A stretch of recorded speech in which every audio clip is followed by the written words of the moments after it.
Hey, Clint, welcome to the Interrupted Podcast, brother. I appreciate you taking the time today. I'm looking forward to just getting into your story and hearing more about you. It's always fun to connect through someone else that I've met in this online world. Yeah, thanks for having me, Steve. This is great, man. It sounds like we have a lot in common with our law enforcement background, but the outdoor stuff, that's right up my alley, man. I'm getting ready to go on a backpacking trip to Yosemite. So, Are you serious? yeah, All right, we're into it now. So what's the plan on that trip? 3 nights. I didn't get the passes, so I'm relying on my buddy's information, which could be Okay. risky, but I think we're somewhere near Half Dome, is what I'm being told. So, somewhere near could be 30 miles, according to him, but somewhere near Half Dome. Awesome. Oh man, no, I'm jealous to be out in last summer. I got to go out to Utah for the first time and on work related stuff, but I was able to get up in the mountains a little bit, and I just, man, it's special out there. Like to be in the Rockies. I mean, we have different mountains here on the East Coast, but it's a pretty special thing. Now, do you guys try and get lost in the backcountry, or do you how do you approach it? Yeah, we'll be off the grid. We went, was it last year? I'm trying to remember. It was during the first part of COVID, so it would have been 2020. We were way out in the middle of somewhere in Yosemite. I don't even know where it was. Okay. By some lake. It was incredible. Yeah. Yeah, no, it's a definitely a rejuvenating recalibration time for me when you can step into just, I don't know, the expanse of what wilderness is. It makes you feel very small. It does. Yeah. Have you been to Yosemite before? I have been there for like I think it was 2 days, and this is back when I was a teenager, when I was 16. We actually traveled the country with my parents, my sister. We just took several weeks and went through, and I remember it vividly. And hope to be back there. It's definitely one of those destinations where a lot of times people are like, "Hey, man, I want to go, to the islands, or I want to travel abroad." There's so many amazing places right here in the United States that I just want to take time and be in those because I don't know. It's always been a rewarding experience to be part of, all of nature and the outdoors in whatever capacity that is. For sure. For sure. It's very restorative. And like you said, you feel small in the universe when you're looking at a 1,000 foot cliff above you. It's pretty impressive. 100%. Now, are you just going with one other person? I think there's 6 of us that are Are there going. really? Cool, Yeah. man. What's that? Do you guys? Is it a group of guys that you can really kind of get into life and go deep, or is it just like really a fun, just guys, we're getting out there and hoorah and just a party time up on the mountain and in the woods? Yeah, no, this is a deep group for sure. My friend who's spearheading the effort is my co-host on the Next Peak podcast. Right on. He's a doctor of psychology, leadership guru. So he's always got these questions for us as we're sitting around at night, Yeah, that's sitting good. around Yeah. our can of chili beans. We're discussing, so if tomorrow never comes, I don't know, those types Yeah. of, Yeah. 10 years from now, you're sitting here again. What is success according to you, 10 years from now? And it's really neat. It's a really good group of guys. They're all super fit. I'm usually the one, I'm in pretty good shape. These guys are like, mountain goats, billy goats, jumping all over the place, but just really good people, different walks of life, different views on religion, politics, but it's always just this super respectful group of guys, and we listen to each other's opinions. We Mhm. learn from each other. It's really really neat. That's phenomenal. What is an intentional conversation like that done for you? Do you feel like it's awkward and sometimes hard to step into and really go to a place like that? Or I mean, how does it serve you by being in those conversations? I mean, to be honest, I love those conversations. I always did, even as a law enforcement officer. I wasn't rigid in my views because I know what I don't know, and there's a lot I don't know about the world, and so I'm always open to hear other people's perspective. And yeah, it's been good. I think those guys have helped me understand how to have that type of conversation with people and to Mhm. not get defensive and feel like, well, I've got to tell you why my point of view is the right one. Right. because these guys are ultra smart, and they have life experience too, so they've just got a different point of view. Yeah. Well, and just being able to articulate what you believe and being okay if what you believe is changing and evolving and being open to new possibilities. That's not to say that there's not specific truth that you can't hold fast to, but that can be a difficult thing to be like, yeah, I hear what you're saying, and then go search for the evidence yourself. Absolutely. A good example of that, I said this trip was before or right in the middle of COVID when it first Hmm. started. I would say I was on the camp that was very loose with COVID, where I was like, Right. why are people wearing masks? What's the social distancing stuff? I think it's overblown. Hmm. And then I go camp with some of these guys who live in the Bay Area, and I think one of them lived in another big city. And they're the opposite. They're like, even as we're sitting around eating our chili beans, they don't want to be within 6 feet of me, and they're explaining why. And they had done a bunch of research on the science of it. And I wouldn't say it swung me to the point where I was paranoid, but I started to go, okay, maybe there's some truth to this. Maybe I'm not getting all the information there is out there. And I came back much more aware of the situation that was going on. Absolutely. No, and I mean, it takes a level of humility to acknowledge that and to, I mean, what a polarizing event that we all lived through, that was COVID. So, um, I guess there's a lot of lessons to be learned and probably are still being unpacked at this very moment, Sure, sure. without doubt. Well, where'd your passion of being outside, and did someone mentor you and take you through that, or was it just something just instinctually that you fell in love with? Yeah, my parents used to take us hiking when I was a kid up to Tahoe area because we're about an hour and a half from South Lake Tahoe, Okay. where I am here, and where I grew up. And so we would go up hiking and exploring the outdoors. It's funny, I used to complain all the time, like, oh, I don't want to go hiking. It hurts my feet. Yeah. Then I went to school in Montana at the University of Montana, and that's when I really fell in love with just being outside. It didn't matter if it was -7 outside. I wanted to be out there experiencing the snow and the trees and seeing wildlife and all that kind of stuff. Right. Why'd you gravitate towards Montana? Uh, Probably because of that, and because I made the really bad mistake of visiting during the summer. So I, I got up there. I think it was in July, and I'm looking around. I'm like, this place is gorgeous. Why does nobody live here? Right. I have to live here. And then of course by October it's like 30 degrees, and then by December it's -10, and Right. and I froze for 4 years. But it was pretty amazing up there. Yeah, the landscape completely changes with the seasons for sure. Yeah. So you don't have quite those swings probably where you're at as compared No, to no. Montana. We get So down in the 40s. That's about it here in Sacramento area. yeah, no, that's awesome. Would you just share a little bit about I know you kind of started to go into where you grew up there, but your family of origin and just some of the influences and values that were instilled in you, and whether you ventured from them or not now as you've gotten older and learned, or if you've actually dug in deeper to the things that you were taught. Yeah, no, yeah, my parents have been married for 52 years now, Man, that's going on awesome. 53 this year. Phew. What a Uh, blessing, yeah.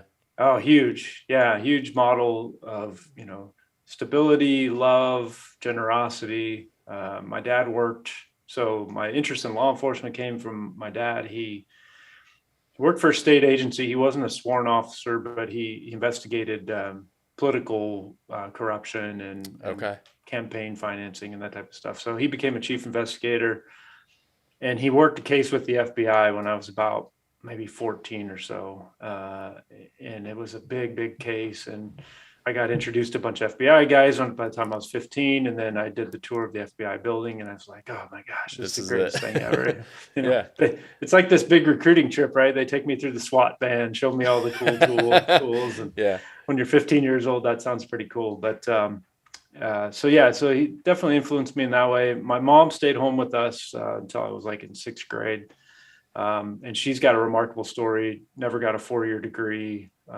Started working in like the school office, and then got her AA in accounting, and eventually became the director of finance for a school district. Okay. So basically like the number two in charge of the school district, Mm-hmm. running all the financial side of the house. So really, really inspirational story from her, and really just, yeah, I mean, they model a lot of things. They're not perfect by any means, but just really good people who are generous with their time, their money.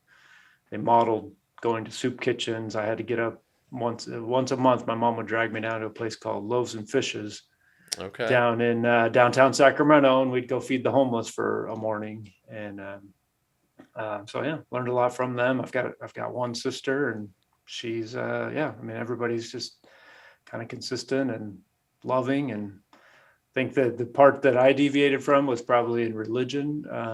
We weren't raised with any really religious background.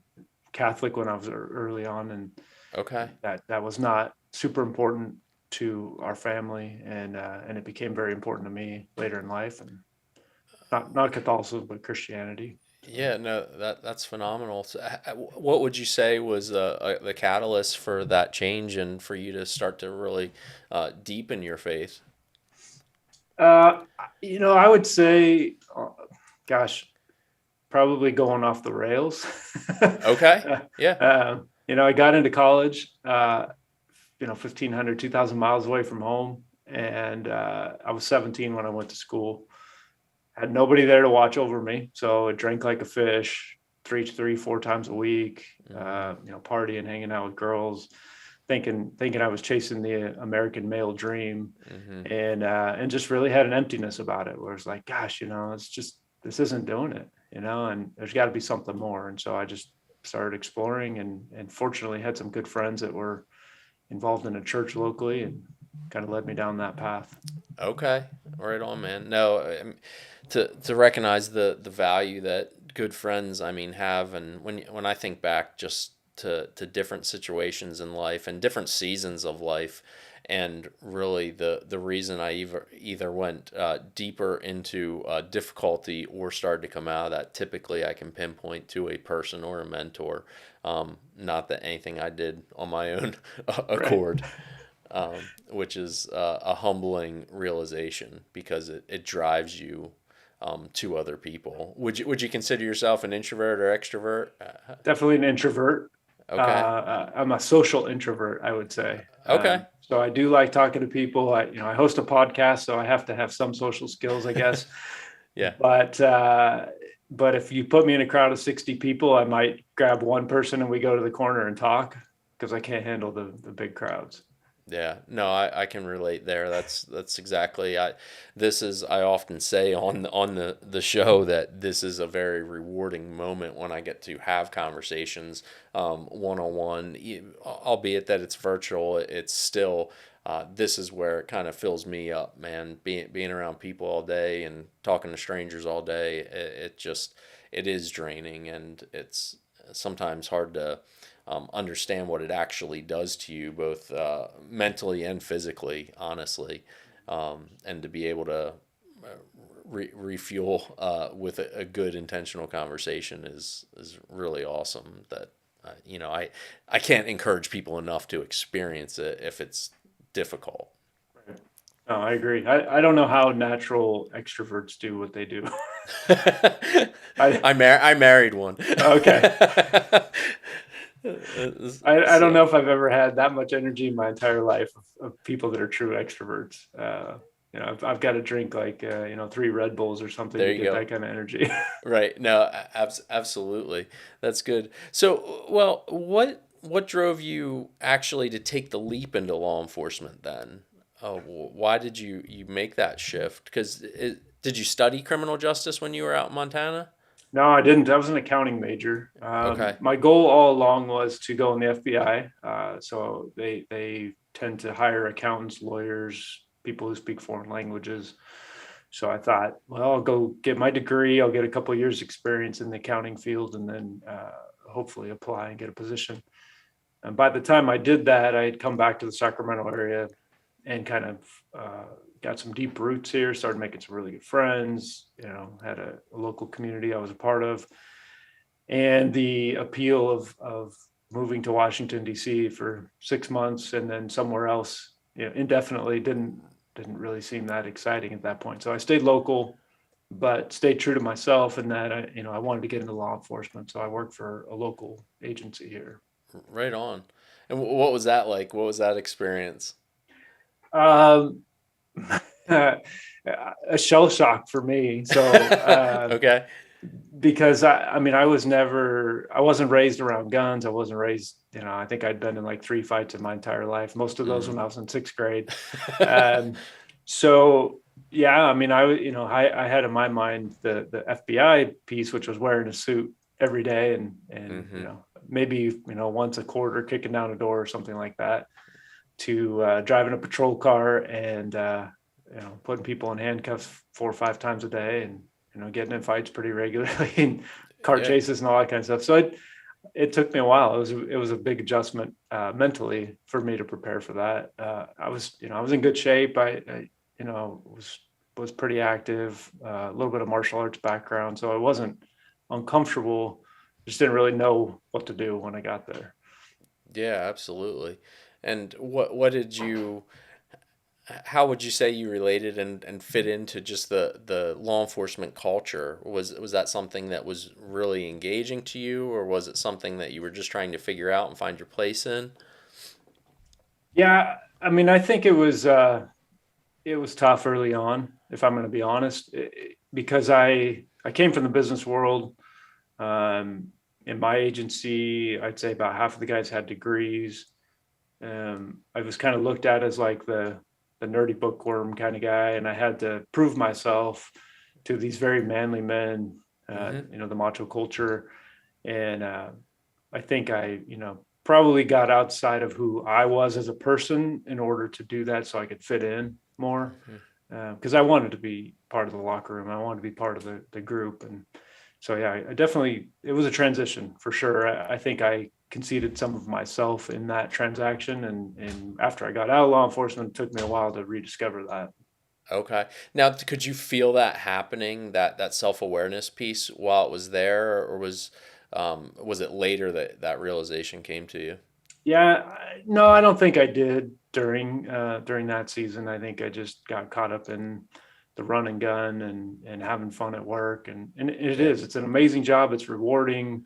You're doing good, but you're having a whole lot of fun for the first 4 or 5 years.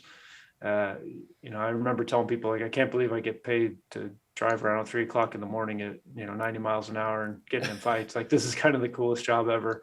Yeah. Um, Yeah.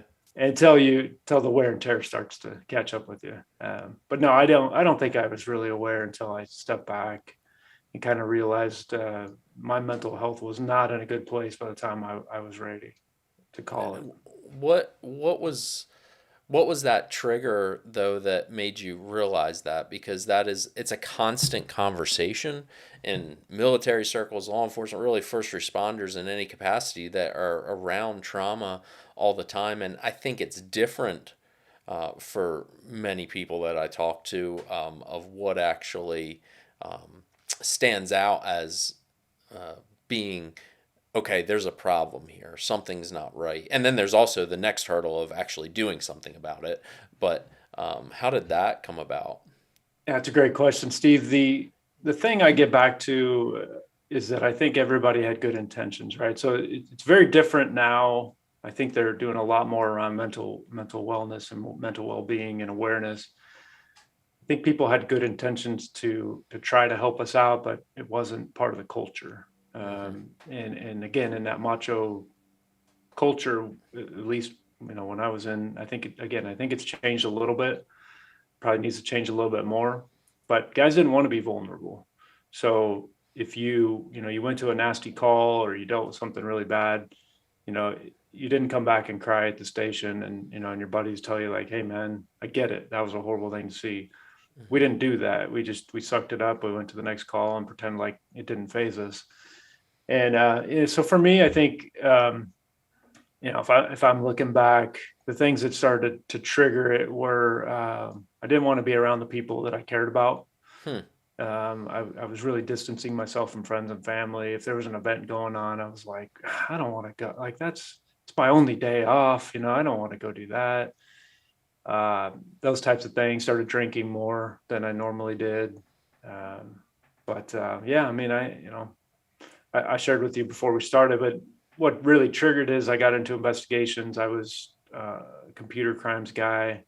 I kind of got tricked into doing computer crimes, thinking I was doing fraud investigations. Yeah, And a little different. yeah, and then the next thing I know, I'm reviewing child pornography investigations and putting together cases and going after these guys and kicking in their doors and putting them in handcuffs. And I think after about a year of doing that, I started to be pretty aware that something was wrong, but I didn't really want to talk to anybody about it. So I asked to be reassigned, and they said, gosh, we just have nobody else available that has your training. If you can stick with it for another year. So I did it for another year and a half.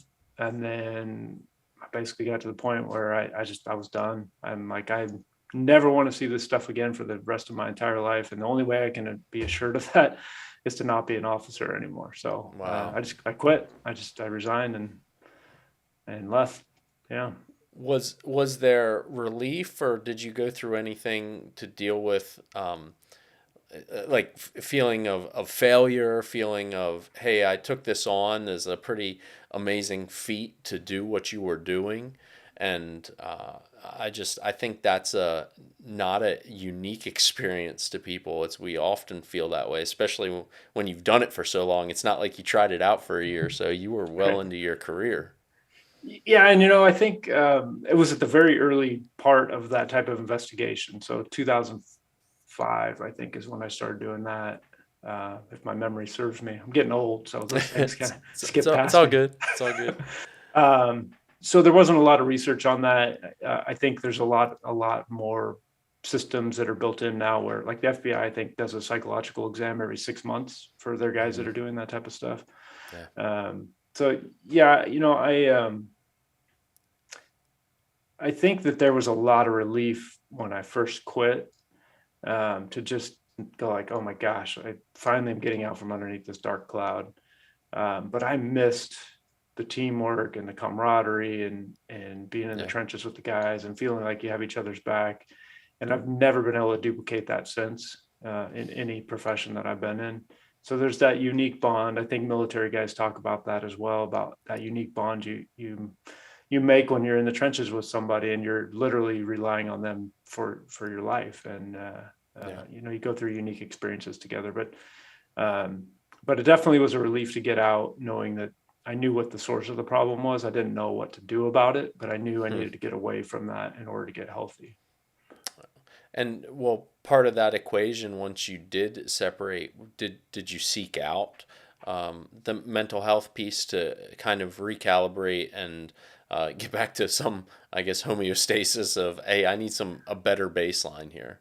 Yeah, definitely. And it took years. Yeah. Unfortunately, as you know, and other people would know, that that's very traumatic work to your brain. And it's not something that, 3 counseling sessions is going to fix.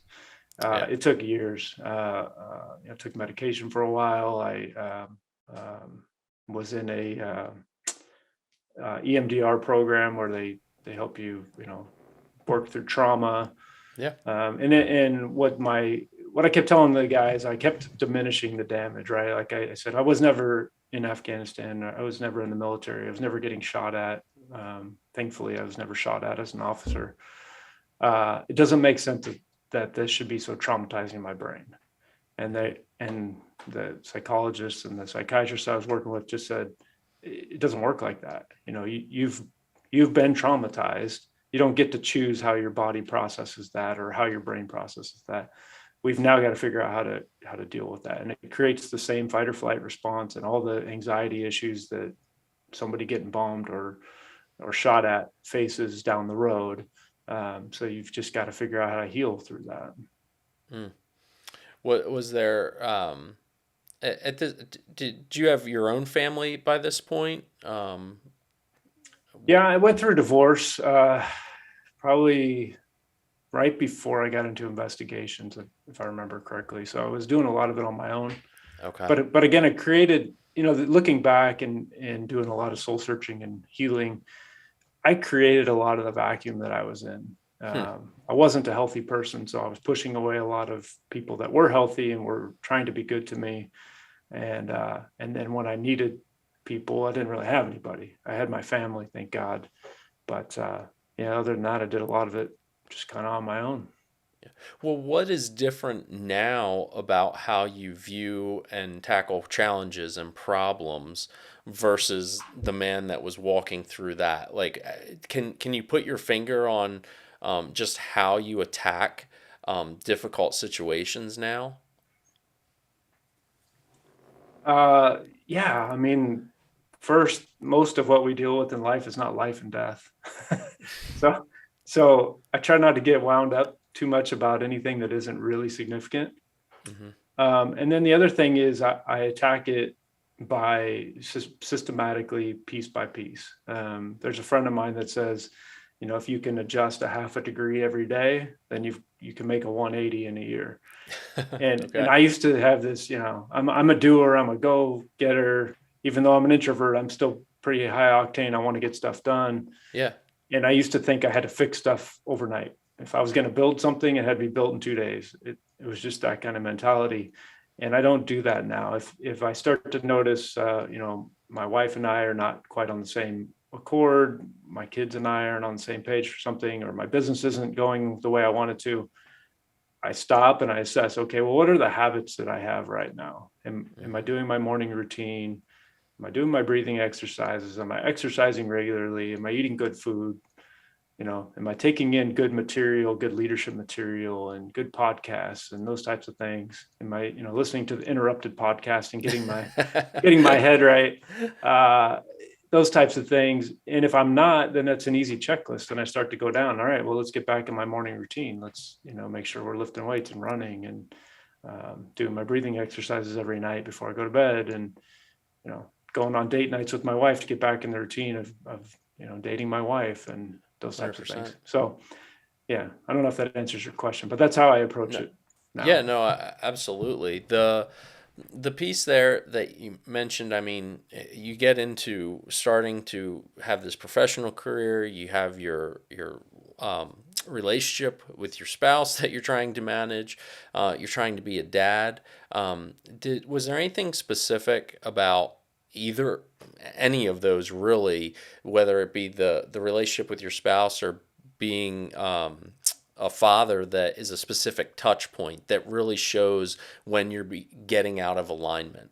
Um, like, whether it's a patience thing or whether it's, your wife has to kind of be like, hey, something's off here. What is the litmus test there?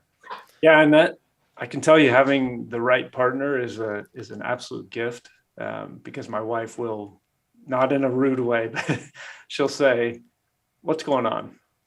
Mm, And I'll say, "What do you mean? Nothing's going on." And she says, "Well, you're pointing out this, you're pointing out that." Usually, it's uh, I will think, gosh, how do I put this? My kids are great kids and they're great human beings and they're wonderful teenagers getting good grades, but I will pick up on something and I'll decide, oh my gosh, like the world's going to unravel if we don't fix this one problem.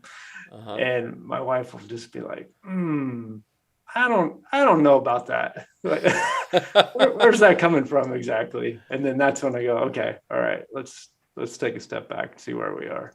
Yeah. It may be true, but let's take a step back and make sure that it's true. Yeah. Now, do you build in times to have those conversations in your relationship with your spouse, or is it just more like as things come up, you have the flexibility and trust that you can just deal with those things? I'm just curious a little bit how you and your wife manage each other's mental and just wellness. Yeah, we can talk anytime. I would say we do have kind of a set time once a week where we do kind of a family debriefing where we talk about, how's our financial health, how are we doing? Is there anything we need to get out in the open? So if it's something that can wait, we do that. But if it's certainly, if one of us is being short with the kids, and we might have a conversation in the bedroom like, hey, I noticed you're being a little short, is everything okay? Just to bring awareness. But yeah, well, it's funny, I've learned from some folks to have a family meeting or whatever, basically like a business meeting once a Yeah. week, Yep. and then a date night completely separate from that.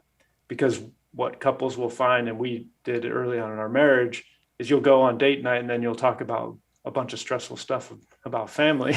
And then by the end of the date night, neither one of you are happy. You might be pissed off at each other and you're going, oh Yeah. my gosh, that wasn't fun and romantic at all.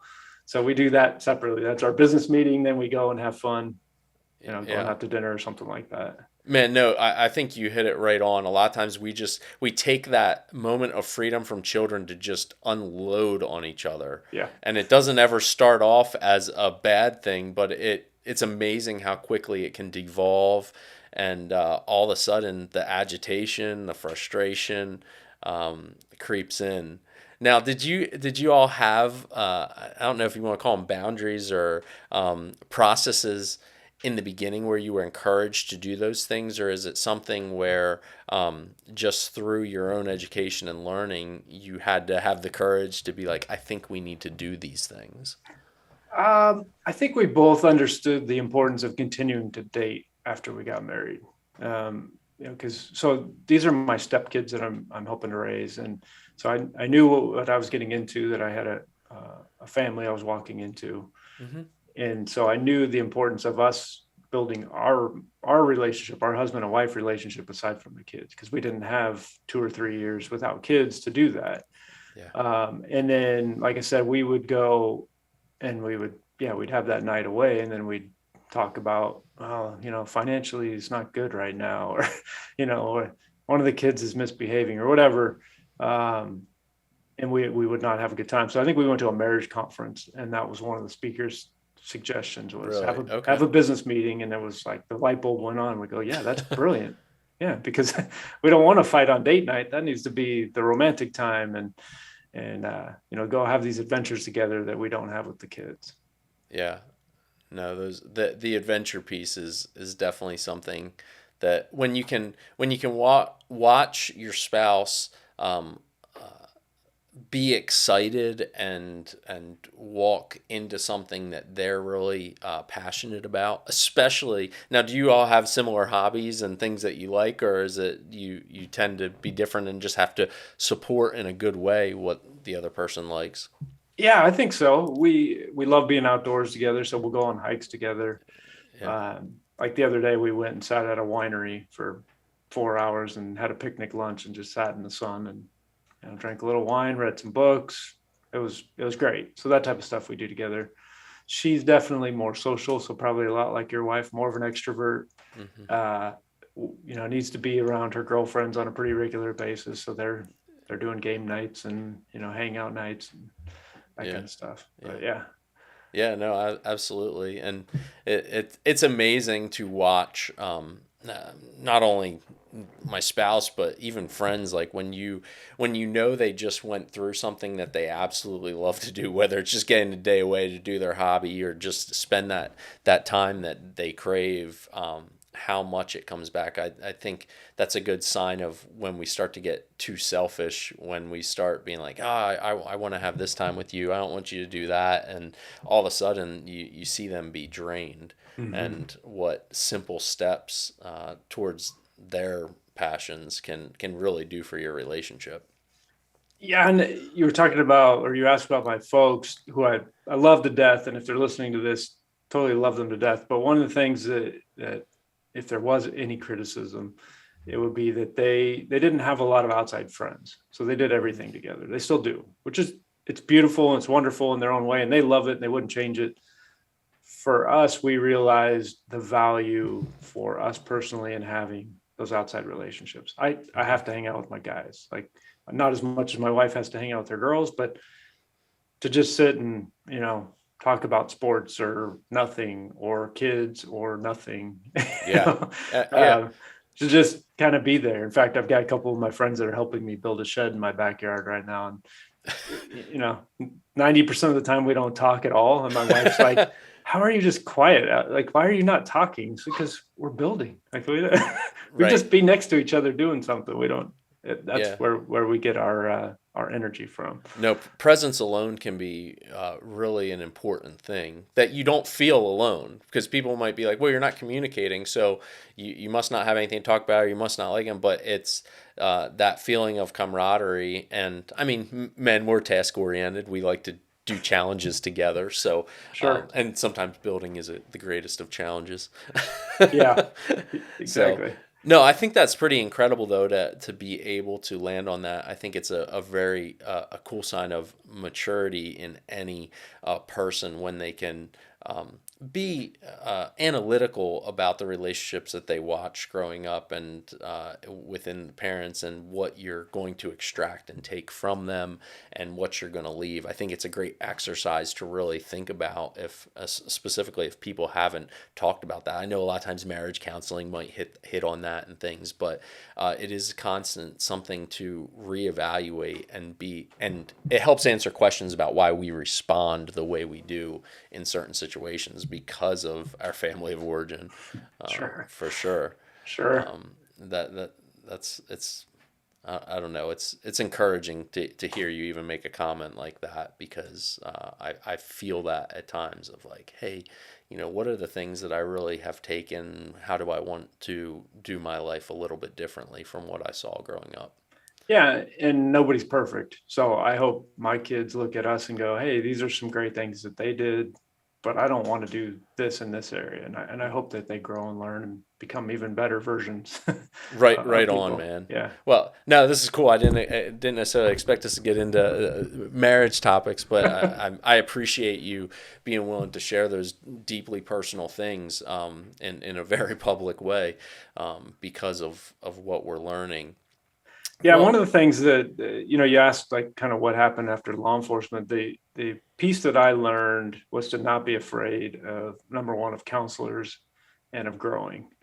And I don't know, what your experience was, but in my department, again, early on, nobody talked about mental health. If you found out somebody went to a psychiatrist, it was like, oh my gosh, I don't feel safe going on the street with them. They might have some mental health problems, and hmm it was kind of the stigma. Uh, and I think what I learned through that process is to embrace it. None of us are perfect. We've all got things we got to work through. What we could have had the greatest family upbringing ever, and we're still going to have stuff that we're going to be working on. And so going to counseling, going to conferences, marriage conferences, life and leadership conferences, just learning how to be a better human being, because I guarantee there's people out there that are doing things better than we are. hmm And we can always, always, always learn from them.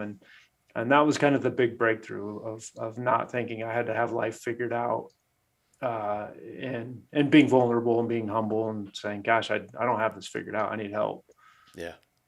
Yeah, no, it's a major realization that you hope people learn sooner rather than later, for sure. Well, you kind of mentioned it there. How do you find that you deal with fear? And in that same vein, what do you do to find courage to do things? Maybe it's have a conversation, or maybe it's just go do a scary thing. I don't know. Maybe it's a certain mountain or certain task or certain challenge, a certain workout, right? Sometimes workouts feel overwhelming, as small as they can be in the greater picture.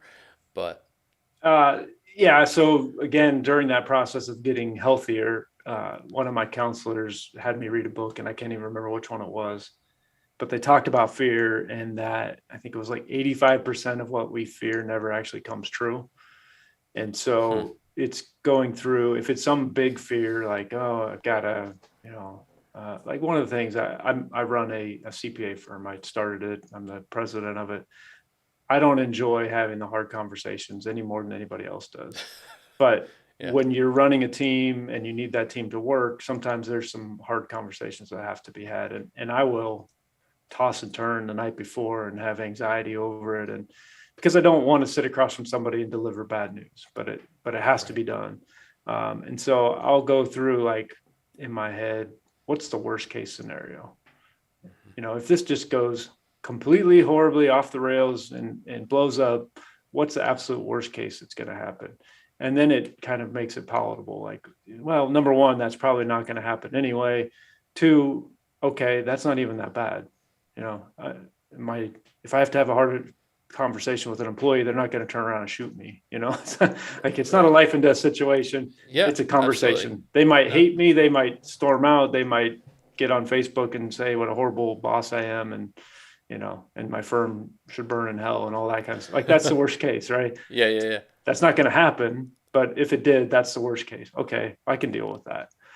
And then I just kind of go, okay, well, then it just needs to be done. And I think at the end of the day, that's where I assess if it needs to be done, then I just need to do it. I can't get myself all worked up over what may happen.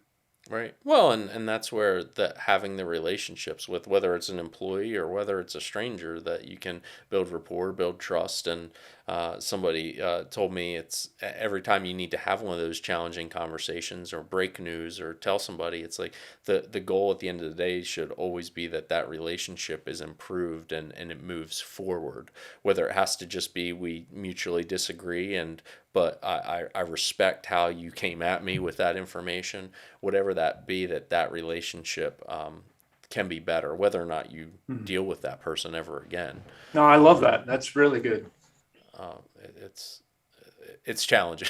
It's easy to sit here and tell you that on a podcast, but it's just something that really rings true. That's like, all right, we need to have this conversation, and I can't get defensive. I can't attack. I can't throw insults, because that's going to be a problem when it comes to a relationship.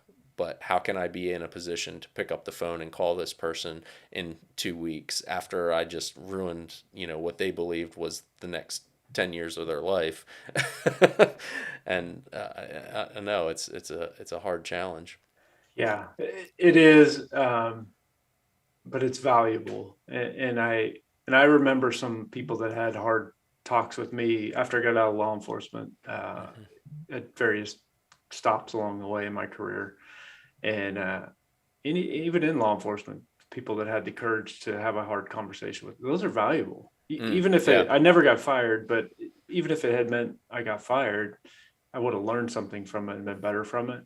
And I think people we tend to be so fearful that we're going to just ruin somebody's world, when in fact we might add value. We might, I remember reading, when you're going to fire somebody, you're freeing them to have more opportunities, or it's like it's like the justification for letting somebody go.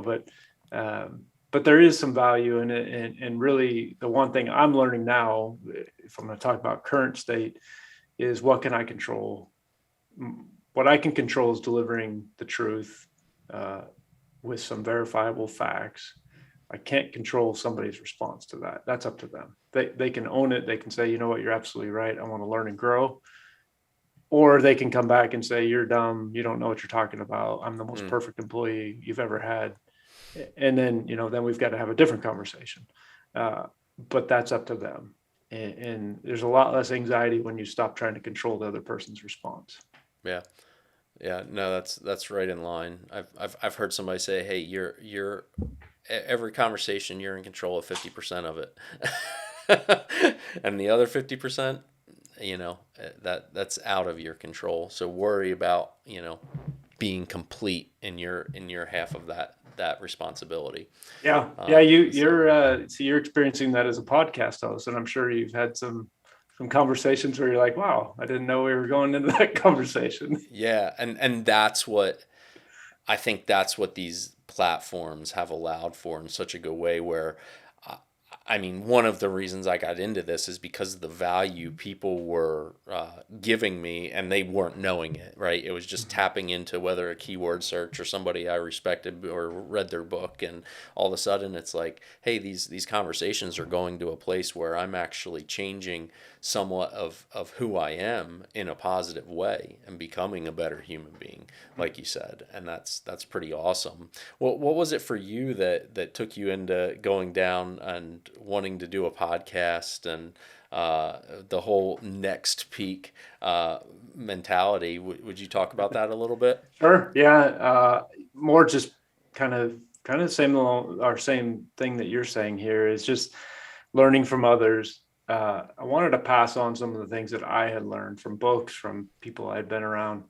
And I think a lot of us kind of experience the world in an all or nothing way, where we think, I'd love to be great at that, but I'm just not great at it, so I shouldn't do it. Mm. And what I learned coming out of my darkest place in life was, I can't climb the mountain in a single step, but I can start walking today. And in 2 years or 5 years or 10 years, I'll be standing on top of that mountain. But if I Mm. don't start walking today, I'm going to be standing here looking at the mountain in 10 years, still in the exact same spot. And so it's just kind of that mentality of getting, making positive progress every day, no matter what it is. It's towards a healthier family, a healthier body. If you're 300 pounds overweight, you're not going to lose that tomorrow, but Mm-hmm. you can start making food choices today that in a year you're going to look completely different. In 2 years you're going to look completely different, and you can apply that to any area of life. And so that's where the idea started. When Parker Houston came on to be my co-host, we started developing. We went more into leadership development, Mm-hmm. family. He has a lot of information and research on families and healthy marriages and how to be an organizational leader. And so we go into those types of topics. And then again, like you, I have had some really cool authors and guests on that are doing some really neat stuff, and I just get to learn from them. Yeah. Yeah. No, that's the selfish part of podcasting is like you get a captive moment with incredible people that are walking through something. And I think what always stands out in nearly every conversation is the fact that it does take courage to share and to share your story, and that I think it helps us better identify who we are, find our place, know what we take a stand for, and be willing to put ourselves out there. Because for me, I found, and I still struggle with this, where I I want to be accepted by all, so I oftentimes choose not to speak, just because it may, in some way, take away an opportunity later because we don't see eye to eye. Mm-hmm. And it's often challenging to say, no, I am convicted by this. I believe this. I'm willing to take this stand in a respectful and honorable way. And having conversations like this and learning from men like yourself, it better enables me to do that. And I only pray that all of the audience that taps in, that is a piece they're taking away as they prepare for just everything that life throws at us. And because it goes right along with what you were saying, that when if you're staring up at that mountain, then you've never taken that step, it just, the momentum is going in the wrong direction. It creates more anxiety. It creates more reason why not to take another step. And but the same also works in reverse, that when you start moving, you want more of it. There's like a thirst there to improve. Yeah. And you really, what I've learned from people like yourself and other incredible people I've had on the podcast is we are all whole people, Mm. and we can't just develop one part of ourselves. And a lot of times we want to, right? We want to be the best in our career, or we want to be the best husband, we want to be the best father. But we're whole people, and we have to develop physically, mentally, emotionally, spiritually, relationally, professionally. That there's different, and there may be different seasons where you focus on things, but becoming a better person is a holistic approach, and it's not just something you can do in a vacuum. Yeah, no, right on, man. That's perfect. And I in an effort to respect our time, I think that's a good place to land for everyone to arrive at understanding that moving the needle, taking that step, and learning, and that's really what I'm hearing from you, is just that growth mindset that you've really kind of in a pretty exceptional way stepped into. I mean, I can't even imagine. I walked away from a teaching career only after 5 years, and had while I loved it, but I mean, thinking I'm about halfway through my career, law enforcement career now, and it would be hard to have the courage to be like, this isn't going to have good results later in my life, and so to be able to do that. So, man, that's awesome. Well, on your podcast, the Next Peak podcast, what kind of conversations? Is it all an interview show? Do you and your co-host, do you sometimes just talk and have a conversation? What can the audience expect, as I know they will go and check out the show? Yeah, so unfortunately, we've been on a little bit of a break because I had something called tax season.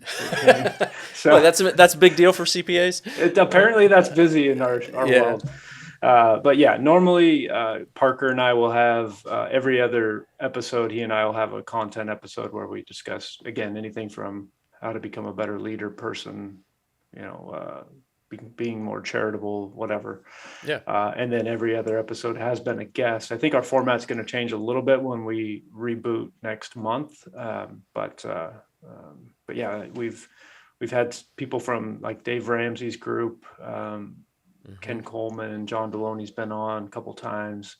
I've had a Navy SEAL on come in and talk about leadership and all that type of stuff. So some really, really inspiring stories. Some of them are like, oh my gosh, I can't believe this person became successful, and tell me what they did. Right. To, somebody that's just, rocking the world, changing the world, and you've never even heard of them, kind of thing. So Yeah.